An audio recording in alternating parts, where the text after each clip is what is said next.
Hello বন্ধুরা, welcome back to my channel. কেমন আছো সবাই? আশা করি সবাই খুব ভালো আছো, আমিও ভালো আছি আর সবসময় ভালো থাকবে। আমি বরাবর সবসময় ভালো থাকার কথাটা একটা কারণেই বলে থাকি, কারণ নিজে ভালো না থাকলে কাউকেই ভালো রাখা যায় না। তুমি যখন নিজের ভেতর থেকে ভালো থাকবে, আনন্দে থাকবে, তখন দেখবে চারিপাশটা অনেক সহজ হয়ে গেছে। আজকে সকাল থেকে উঠে না বৃষ্টি বৃষ্টি ওয়েদার, জানো, চারিদিকে। আর বৃষ্টির দিনে গাছপালাগুলো কি ভালো লাগে না দেখতে। বৃষ্টি হয়ে যাওয়ার পর চারিদিকে সবুজ গাছপালাগুলো আরও বেশি সতেজ, আরও বেশি প্রাণময় মনে হয়। ভীষণ ভালো লাগে বৃষ্টির পরে আমার চারিদিকের ওয়েদারটা দেখতে। তো আমি চলে এসেছি সকালবেলা স্নান করে পুজো সারতে। পুজোটা সেরে নিয়ে তারপরে গিয়ে নিচে মেয়ের টিফিন বানাবো। মেয়ের আবার স্কুল আছে আজকে। টিফিন বানিয়ে ওকে খেতে দিয়ে রেডি করে ও স্কুলে যাবে, আমি তারপরে অফিস চলে যাব। তো হঠাৎ করে দেখছি বাবা বলছে, মানে গাড়িটা বের করতে গিয়ে, যে গাড়ির পেছন টায়ার পাংচার। ব্যাস, আমার তো মাথা খারাপ হয়ে গেল। এখন আমি কি করব? মেয়ের টিফিন বানানো হয়নি, আমার পুজো কমপ্লিট হয়নি, খাওয়া হয়নি, আমিও রেডি হইনি, গাড়ি কখন সারাবো, কখন অফিস যাব। এবার গ্যারেজে মেকানিক এসেছে কিনা সেটারও একটা চিন্তা, টেনশন। তো যাই হোক, তাড়াতাড়ি করে পুজোটা সারতে হবে, তারপরে আবার টিফিনটা বানিয়ে বেরোতে হবে। তো সকালের খাবারটা আমি না হয় যদি খাওয়ার টাইম না পাই নিয়ে চলে যাব, কিন্তু সেটা আর কতটুকু বা সময় লাগবে। আমি তো খাবো ওটস সিদ্ধ, সে তো আর 1-2 মিনিটের ব্যাপার, চুমুক দিয়ে খেয়ে চলে যাব। তো যাই হোক, পুজোটা তাড়াতাড়ি সেরে নিই। এই দেখো আমার গোপালকে কত সুন্দর আজকে নয়নতারা আর কলকে ফুল দিয়ে সাজিয়ে দিয়েছি, খুব সুন্দর লাগে জানো। এবার ফটাফট পুজোনের টিফিনটা বানিয়ে নিই। তো এই স্কুল খুললে প্রত্যেকটা মায়েদের একটাই কমন চিন্তা, টিফিন কী দেব। কারণ বাচ্চারা তো ধরো মানে রোজ এক টিফিন নেবে না, তাদের এক এক দিন এক এক রকম টিফিন। আর সত্যি কথা বলতে কি, প্রত্যেকটা দিন না এই নতুন নতুন আইটেম কি বানাবো এটাই মাথায় আসে না। তো সেই মতন আজকে ভাবলাম ভাত ভাজা বানিয়ে দিই। মানে সেই দিন আমি একটা ভিডিও দেখতে দেখতে দেখলাম সেও তার মেয়েকে ভাত ভাজা টিফিন দিয়েছে। তো বললাম, যা, এটা তো বানিয়ে দেওয়া যায়, দেশি পোলাও বা যাই হোক কি একটা নাম দিয়ে। তো সেই মতন আমি ওকে ভাতটা আগে খেতে দিয়ে দিই, ও খেতে বসবে আর আমি ওইদিকে ফটাফট বানিয়ে নেব। আর আমার পুচনের অল টাইম ফেভারিট খাবার হচ্ছে ঘি ভাত, সঙ্গে আলু ভাজা হলে আলু ভাজা, মাছ ভাজা, আলু সিদ্ধ। মানে ঘি ভাতটাও সবসময় ফেভারিট। তো ঘি দিয়ে ভাতটা মেখে সঙ্গে একটু আলু পটলের তরকারি মা বানিয়েছে, সেটা দিয়ে দেবো। তেলটা গরম হয়ে গেছে, এবার এর মধ্যে আমি কেটে রাখা কুচো পেঁয়াজ আর রসুন দিয়ে দেব। আদাটা আমি দিব না, আদাটা দিব ভেবেছিলাম কুচো করে একদম, কিন্তু আদার ফ্লেভারটা আবার পুচো না, একদম পছন্দ করে না। ওর আবার খাওয়া নিয়ে অনেক নাটক আছে জানো। আমি তো মানে সবজি যদি হয়, সবজিটা আমাকে অফিস যাওয়ার আগে ওকে খাইয়ে দিয়ে যেতে হয়, না হলে সবজি তো সারাদিনে কারো ক্ষমতা নেই ওকে খাওয়াবে। সবজি হোক, উচ্ছে ভাজা হোক, নিম পাতা হোক। ব্যাস, এবার এটার মধ্যে কয়েক টুকরো টমেটো দিয়ে দেবো, দিয়ে ভালো করে নেড়ে নিয়ে এর মধ্যে ভাতটা দিয়ে লবণ মিষ্টি দিয়ে মাখিয়ে দিয়ে দেবো। আর একটুখানি ঘি দেবো, ঘি দিলে না খুব সুন্দর ফ্লেভার আসে। তো এই দিকে টিফিনটা অলমোস্ট বানানো হয়ে গেছে, টিফিন কৌটোয় ভরে দিয়েই আমি বেরিয়ে যাব। আর এই বানাতে বানাতেই কিন্তু আমি ওটসটা খেয়ে নিয়েছি, গিয়ে গাড়িটাকে ঠিক করে চটপট অফিস চলে যেতে হবে আজকে, নয়তো অসুবিধা হয়ে যাবে।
অফিস থেকে এসে এত মারাত্মক খিদে পায় না, মানে কি বলবো। তারপর আজকে দেখছি বাড়িতে জিলিপি রাখা, ব্যাস আর কোনো দিকে তাকানো নাই। হাতটা একটু ধুলাম, একটা জিলিপি নিয়ে আগে খাই, তারপর যাব ফ্রেশ হতে। এত খিদে পেয়েছে। তারপর গরম গরম জিলিপি যখন নরম থাকে না, ভীষণ ভালো লাগে। আর হচ্ছে যখন ফ্রিজে রাখার পর পরের দিন সকালে ঠান্ডা ঠান্ডা জিলিপি খাওয়া হয়। দেখেছো ঘরের অবস্থা, আমার খাটের অবস্থা, সব জামা কাপড় সব ঝুলছে, শুকোয়নি, হ্যাঁ সেরকম লাশের মতন ঝুলছে।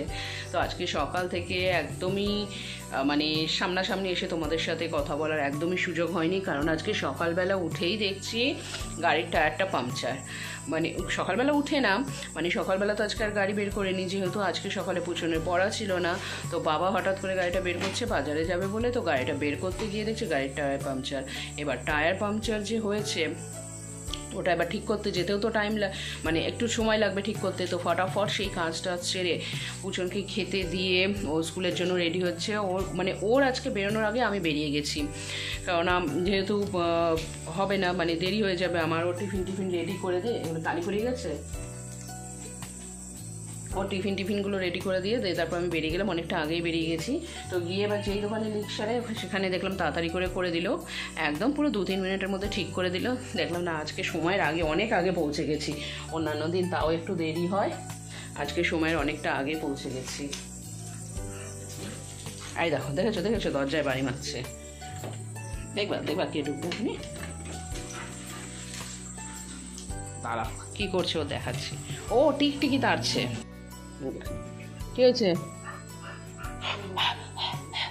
যা, টিকটিকি কোথায় গেল? টিকটিকিগুলো কই? ভূতু ভালো মেয়ে তো, টিকটিকি ধরতে পারে। তুই লেলি, তুই পড়, আমি ওই পেঁয়াজগুলো কেটে দিয়ে আসি। তুমি পড়ো, আমি এক্ষুনি আসছি, পেঁয়াজটা কেটে দিয়ে আসছি।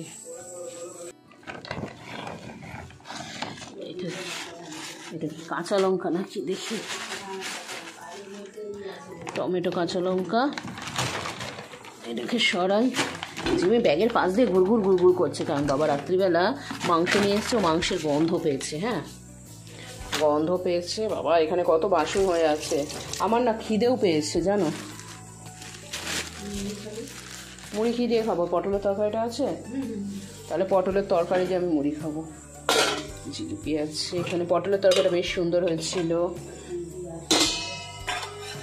ডাল আছে আর এখানে তেল আছে। আমি আগে মাংসের জন্য পেঁয়াজটা কেটে দিই, পেঁয়াজ আদা রসুনটা কেটে দিয়ে তারপরে আমি একটু মুড়ি খেতে বসি, কারণ আমি যদি মুড়ি খেয়ে আসি ততক্ষণে এইদিকে রান্না করার সময় হয়ে যাবে, দেরি হয়ে যাবে। এই যে এসছে মা, নাতে মাংস হবে, তাহলে নাতে একটু মাংস ভাত হবে। টমেটো বাজে কথা, আমার শোনা গো না গো, তুমি আমার খুব ভাও মে।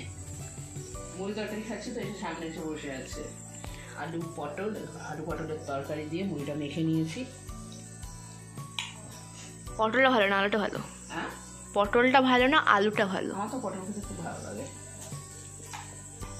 বিছন আলু পটলগুলো খুব ভালো লাগে। এরকম করে ভালো করে মেখে নিয়েছি, আর সাথে একটু পেঁয়াজ কুচি, হেভি লাগবে। কিংবা আমি আচার দিয়ে খাবো ভেবেছিলাম। আচার আনছো? না ওই যে মাসি দিয়েছিল না রসুনের আচারটা, তারাপীঠ থেকে এনেছিল, ওটা দিয়ে খাবো ভেবেছিলাম। হয়ে গেলাম তরকারি দিয়ে মেখে নিয়েছি। এটা সাইডে নিয়ে আসো, ওটাও খামিও খাই।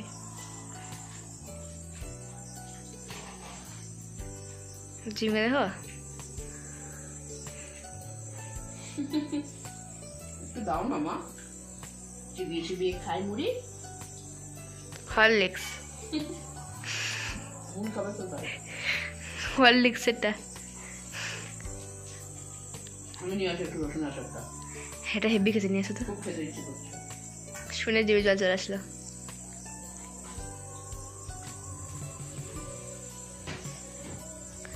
হয়ে যাচ্ছে কি লেগে দেখো, দেখেছো অনেকক্ষণ ধরে চুলকাচ্ছে। এই বাইরে গিয়েছিল বোধহয়, এই দেখো আঠালি, দেখতে পাচ্ছ কি সুন্দর দেখো, কি সুন্দর দেখতে আঠালে, কানে লেগেছিল। মারি এটাকে, মাম্মি এখন হত্যা করবে, মাম্মি হত্যা করে ফেললো, মাম্মি জেলে ভরা হবে এখন। সব আমার জিভে কষ্ট হচ্ছিল না, দেখি আর কোথাও আছে নাকি চেক করি। নাকের ভিতরে আছে। মুখটা তোল, দেখি দেখি দেখি এইগুলোতে। তুমি বাইরে কেন যাও শোনা ঘাস টাসগুলো শুকতে? আমার শোনা গো আর আছে কানে বাবা। আমি মাংস টাংস ভাত খাইয়ে, আম ভাত খেয়ে, যেখানে গায়ে মাংস হচ্ছে রক্ত হচ্ছে, আর রক্ত কিনা আঠালি নিয়ে যাবে? আমার শোনা ইয়ে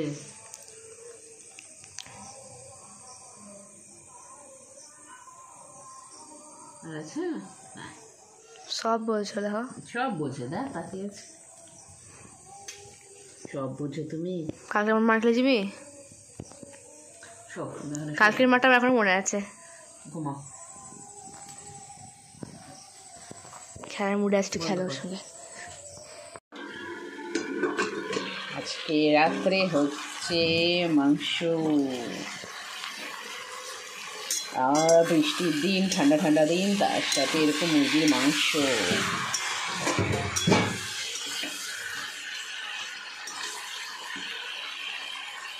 কি সুন্দর গন্ধ বেরিয়েছে।